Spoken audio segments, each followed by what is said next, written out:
Am I the asshole for refusing to keep driving my wife to her pet-sitting jobs?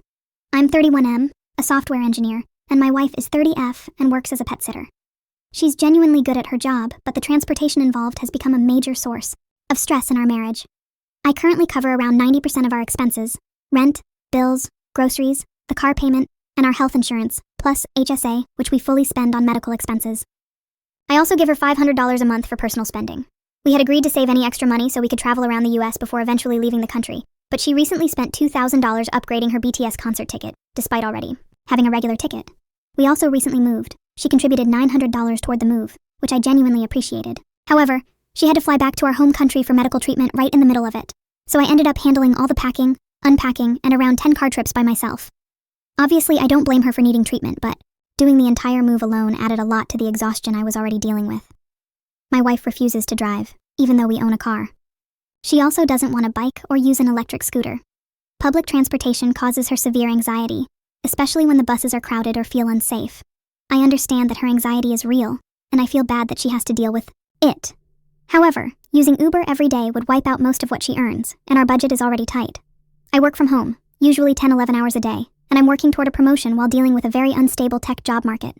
We split the housework roughly 50-50. I used to drive her to clients fairly often, but after moving farther away, it has become much harder to do without constantly interrupting my work. Today, she texted me from a crowded bus because she was panicking, and I tried to support her over text as much as I could.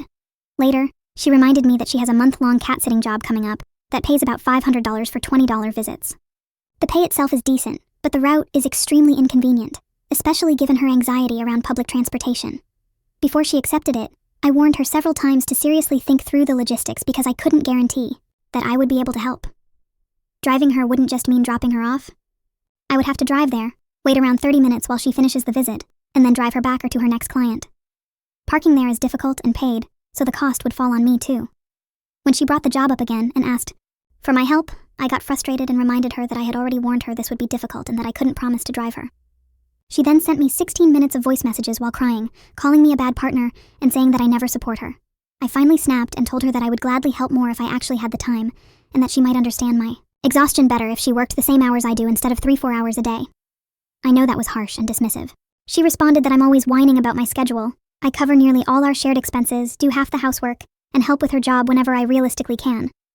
But the moment I set a hard boundary because I'm completely exhausted, I'm suddenly the bad guy. So,